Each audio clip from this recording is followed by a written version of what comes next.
నమస్తే. ఎవరు పోటుగాడు గేమ్ షోకి స్వాగతం సుస్వాగతం.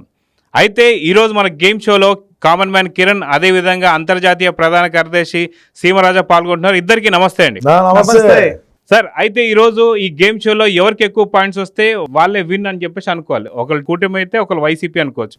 అయితే మీ క్వశ్చన్స్ ప్రారంభం అవుతున్నాయి.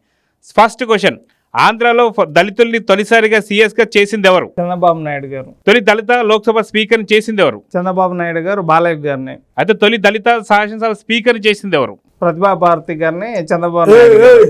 ఏం వాళ్ళయ్యనా మా లేవా? ఏం మేము చేసిన ఘనతలు ఏం లేవా? అవునా? అయితే ఇప్పుడు క్వశ్చన్స్ మరి మీరు చూడండి సార్. దళితుల్ని చంపి డోర్ డెలివరీ చేసింది ఎవరు? మా పార్టీ, మా పులివెందుల పులే, మా జగనన్న.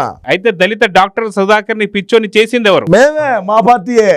అయితే పులివెందులో దళితులు ఇల్లు తగలబెట్టింది ఎవరు? మేమే, మా అన్న, మా కసి, మా వైసీపీ పార్టీది. అయితే -3 పాయింట్ల ఒకరికి +3 పాయింట్ల ఒకరికి. చూద్దాం ఇంకెవరు గెలుస్తారు.